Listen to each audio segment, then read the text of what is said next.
Greetings, everyone, and welcome to the 2018 Doctor Who DVD, Blu-ray, and Target Books Collection Overview. Alrighty, so today we're going to take a look at the adventures of the Sixth Doctor as portrayed by Colin Baker. Sadly, the shortest reign of any Doctor in the classic era. He only did 2 full seasons. There was going to be more, but there was a lot of behind-the-scenes politics and nonsense that unfortunately got in the way. Now, since then, he's been able to do like a full, proper development of his Doctor as it was originally envisioned, thanks to the Big Finish audio drama. So if you ever wondered what the full plan was for the Sixth Doctor, go listen to the audio adventures. I've only heard a few of them myself, but just from that alone, I can tell you they're pretty darn good and definitely worth giving a listen. Alrighty, so today we'll be taking a look again at all of the DVDs that I have covering his adventures and all of the Target novelizations as well. So let's get to it today on the Doctor Who Collection Overview on the Multimedia Chronicles.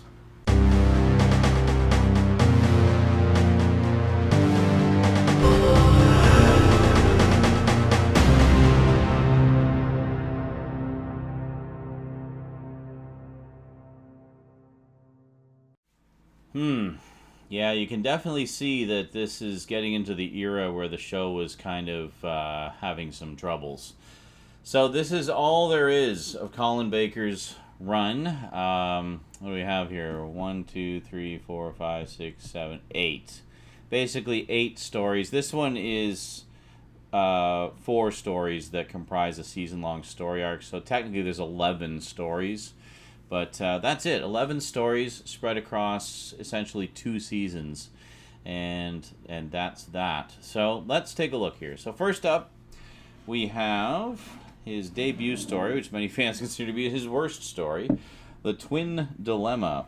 Now, interestingly enough, this actually appeared as the final story of the previous season. So they kind of broke with tradition a little bit. Whereas previously, when there was a regeneration, we wouldn't see the first story of the new Doctor until the premiere of the following season. But for whatever reason, they decided to break with tradition. They did the 5th Doctor's final story, and then the 6th Doctor's debut story finished off the season. And it's unfortunate in this case because his first story is not the greatest story. Now, his first regular season, however, was actually, I think, pretty damn good. There was some great stories in there. We got Attack of the Cybermen, which featured some characters returning from the previous season, which is pretty cool. But yeah, really good stuff. This is when the show was kind of coming under attack for violence, actually, because this season actually did have some pretty extreme violence versus what we had seen in previous seasons. I think basically they were kind of upping the violence a little bit of the horror a little more, to try to lure in more viewers, because the show was definitely struggling. Then we have Vengeance on Varos, which I know came under attack for a lot of violence in it, basically because part of it is the society that it takes place in televises torture of political prisoners and such. So you see all these torture scenes and whatnot, and it's pretty intense stuff. And then we have The Mark of the Rani, which is pretty cool because essentially the Rani is much like the Master, but like a female Master, and in some ways even more evil and ruthless. But wonderful debut for this character. Sadly, because I mean there wasn't very many seasons left after this, we only saw her one more time in the 7th Doctor's premiere story, which quite frankly was a terrible story and another terrible debut for otherwise an excellent Doctor. But yeah, so this one, her debut story is quite good. And this one is so much fun. Just, like, again, kind of breaking from tradition. Usually they would do multi-Doctor stories for anniversaries. Like the 3 Doctors was the 10th anniversary, the 5 Doctors was the 20th anniversary. This one was just like, let's just do a multi-Doctor story just for the heck of it. And they did. And it's great. It's a lot of fun. This was basically, it's a Robert Holmes story, so there's a lot of kind of, twisted humor and stuff in it. Really good. I really like this one a lot, actually. And it sadly Patrick Troughton's last appearance in the show. He actually passed away the following year, or a couple years later after this.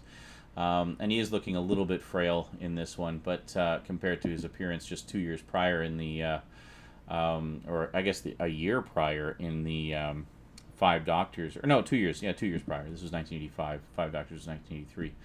But yeah, no, it's good fun. And this is the original release that has the Jim will fix it extra, in case you're wondering. There was a re-release in the UK that omitted that extra just because of, well, we're not going to get into that, but the not nice things that he was found guilty of, shall we say.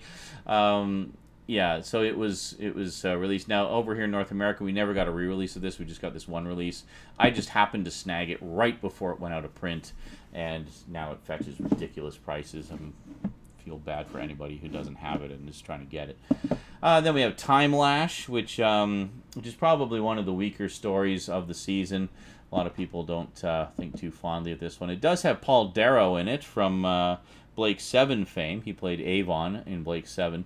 So it's kind of fun to see him hamming it up in this. But yeah, it's not the strongest story. Actually, one other aspect I do like about this is it does have H.G. Wells in it as a character. And it's kind of fun to have H.G. Wells tagging along with the Doctor for a little bit. So pretty good stuff. But yeah, overall, I mean, other than those sort of fun aspects of it, it's not the greatest story.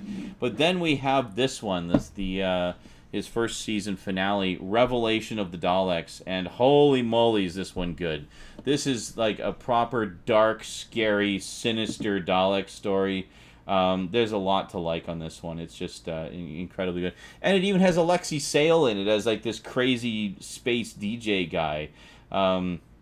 Great. So it was the first time I'd seen Alexei Sayle in anything, and then later on I saw some of his comedy show, like the Alexei Sayle Show, and what else? Alexei Sayle and the Fish People, which was an audio play that he did, like a comedy audio play that he did, which was where he played all the characters, and it was just really bizarre. But yeah, anyway, Revelation of the Daleks was fantastic, and then sadly, around that time. The show was kind of struggling. It was coming under fire a lot for the violence and stuff, so the BBC decided to put the show on hiatus for 18 months. And at the time, it was kind of up in the air whether or not it was even going to come back at all.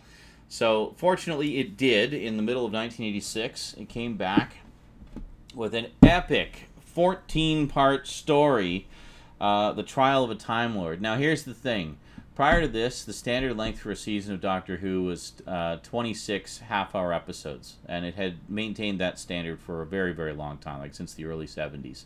Occasionally, a season would have a couple less or a couple more episodes, but for the most part, 26 was the standard length.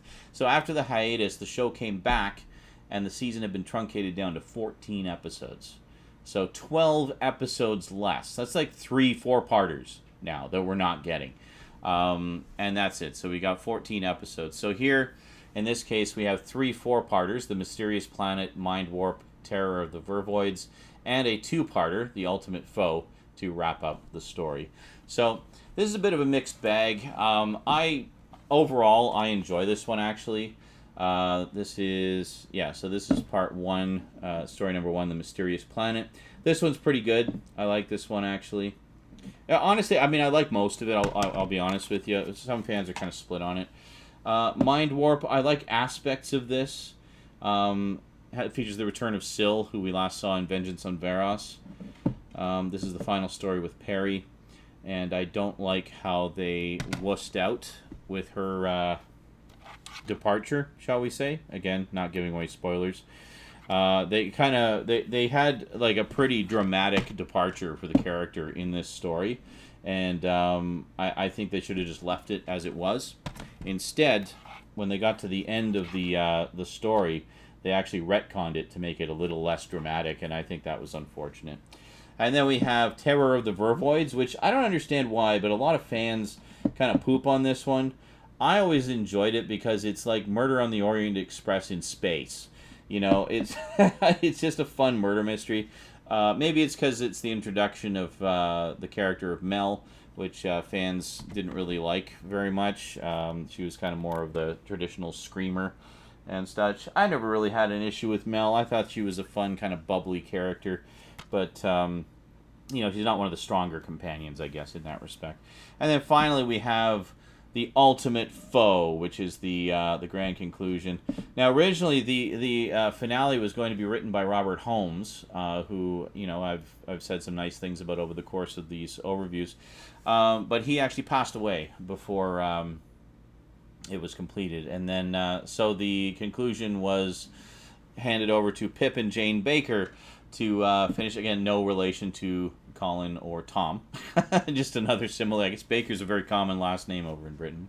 But so they basically had to write a whole new conclusion, having no idea what was going on, and it's I don't know. It's a very trippy, very surreal ending that takes place mostly in the Matrix, and I'm actually okay with that because I actually really like some of the crazy, trippy stuff they did in the Matrix, and then. Unfortunately, this is the last story. It doesn't end with the Doctor's regeneration. It just ends with the Doctor and Mel going off to have more adventures. And that's it. That's the last we see of the Sixth Doctor. Now, what happened was, it was decided that 3 years would be the standard length, like standard tenure for Doctors going forward. And the controller of the BBC at the time, Michael Gray, decided that the 18-month hiatus that went on in the middle here should count as one of those years. Like, really?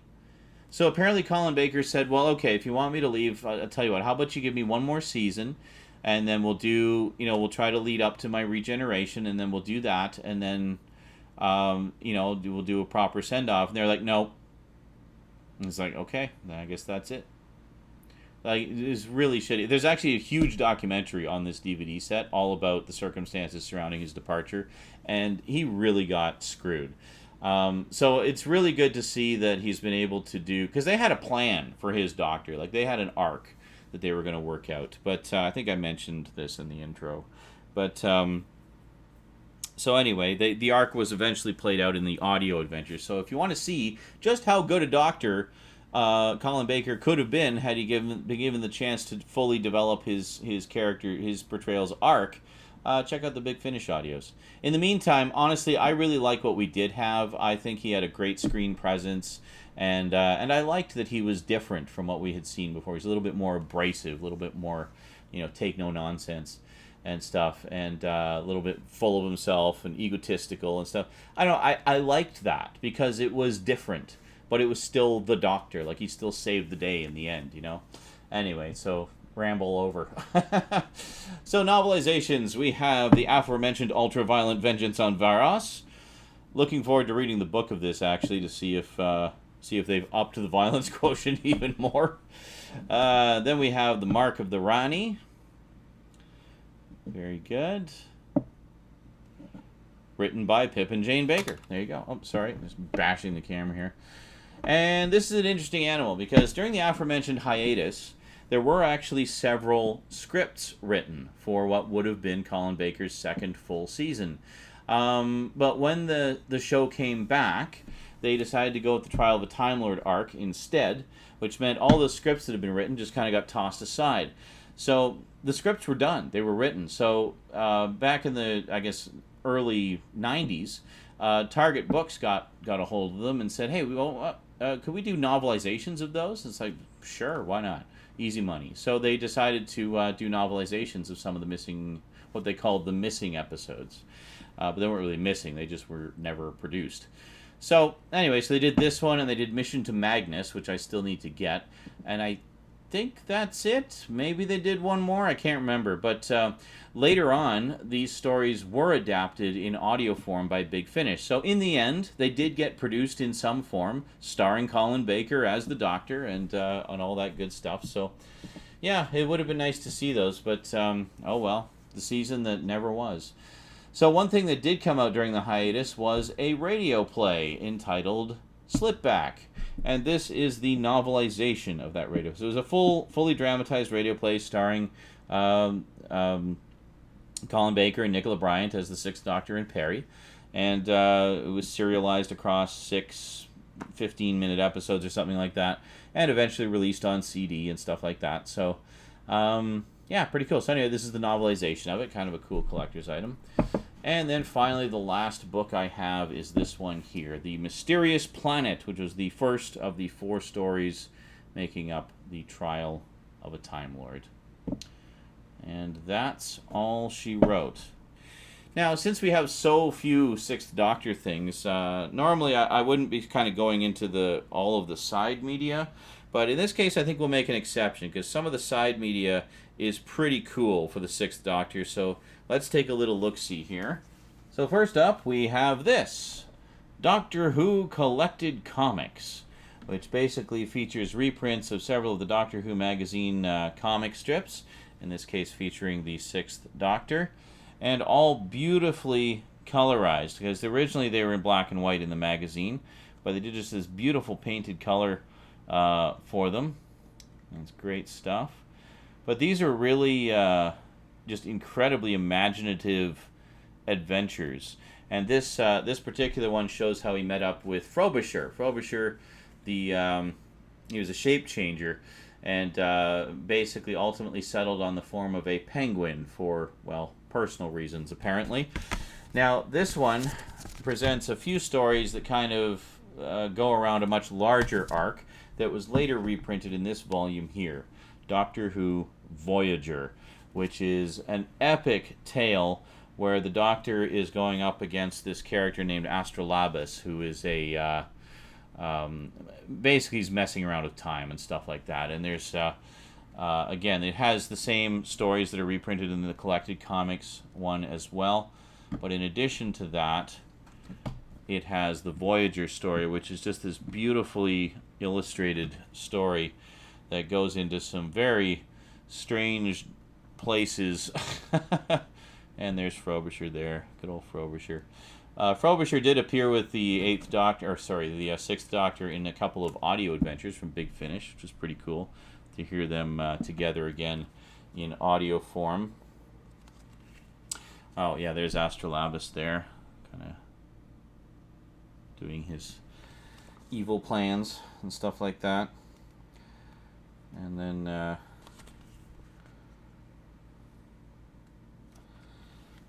then we got all this Frobisher trying to disguise himself. But yeah, anyway, I'm probably going to do a more in-depth video about that at some point. But Voyager is absolutely wonderful. And who was it that it was Steve Parkhouse? And yeah, Steve Parkhouse wrote it and John Ridgway drew it. Now, as an interesting side note, for the 50th anniversary, of course, IDW was putting out this series here, The Prisoners of Time. And each issue featured a different Doctor.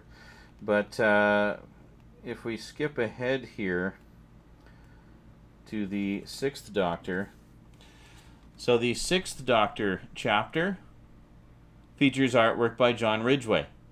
So they actually brought John Ridgway back to do the Sixth Doctor issue of Prisoners of Time as part of the celebration. Like, how cool is that? I think that's just wonderful that they did that.